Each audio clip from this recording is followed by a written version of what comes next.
Happy hump day, everyone. I am going to be jumping on and try to make it a practice to go every Wednesday with some wellness, some tips that you can actually implement right away and find success with. So today, the headline is Where Goals Die, and predominantly right now, week 3 of January, all those intentions, all those things that you set for yourself are starting to falter, okay? And the reason being is we have all this ambition, all of these goals, but we don't have somebody who we're accountable to, somebody to help us and check in with us and be able to keep us on the straight and narrow. So another thing that happens is we get on these different plans. Maybe we join a group and we do something, and we're tracking our food and we're doing all this stuff and we're not seeing change. So by about the 3rd week, we start to feel frustration and we start to think, oh my gosh, this isn't working, so who cares?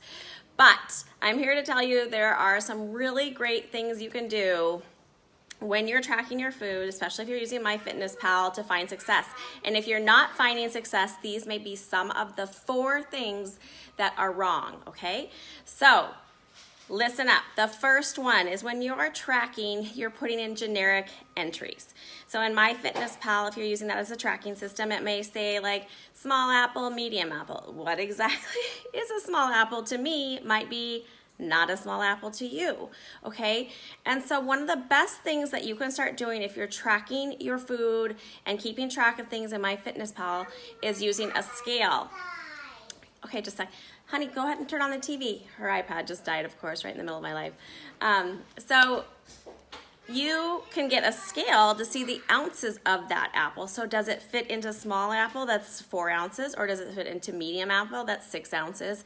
And really taking the time around that will help you, because you could be eating a bunch of large apples and tracking on your MyFitnessPal the medium apple, okay? So that's the first thing, is just the generic input. Another thing that causes a lot of issues is eyeballing. That's number 2.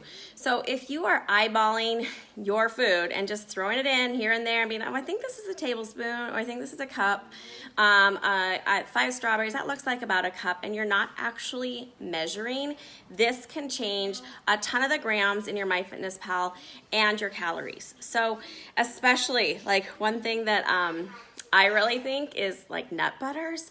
Really measure those 2 tablespoons. It's not that much. We're probably consuming, when you're making something or putting in a shake and you're just taking a regular old spoon, you're probably taking 2 tablespoons with the 1 spoon and don't realize it, or up to 5 in some cases. Sorry, they're a little loud. Okay, so number 2 is making sure you use your measuring cups or a scale, but those measuring cups are a lot easier if you're on the go. Have a couple of them even at the office. I know that sounds silly, but it will really help you to really say, like, okay, 5 strawberries, cut them, put them in. I guess that is a cup, rather than you're maybe having like a cup and a half or 2 cups. So the next thing is, the 3rd thing is to forget to put an entry in. Hazel, can you please find her thing for her? The 3rd thing is to forget to put in something in. That's what I just said. So one of the things is that you reach for a handful of this. You finish your kid's meal. You grab a candy at the doctor's office. All of those things that we forget and that we're not intentional about really change the outcome of the output on MyFitnessPal. So that is really important to take note of, is that if you're just grabbing for something, you're like, oh well, or just a piece of cheese that my daughter didn't eat or something like that, that's a bad mental habit to get into, because you don't really know then how many grams of each thing that you're getting in your macros, and you don't know what your output is realistically. And all those little grabs can add up to a lot of calories at the end.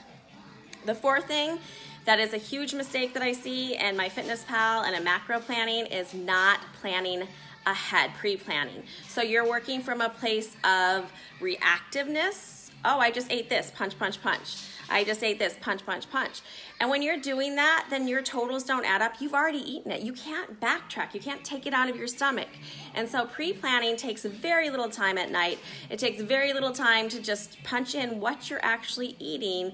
And then yes, if an emergency comes, you can play with it, or if you get invited out to dinner or those sorts of things. But if you're going, you want to be proactive about your thinking, proactive about what you're putting in your body, and then you're not in a reactive place going, oh my gosh, I'm like way over on my fats, I'm way over on my carbs, I'm way over on my proteins. So the 4 things that are really holding you back if you are tracking and you're not seeing success, you're not seeing changes in inches and sizes.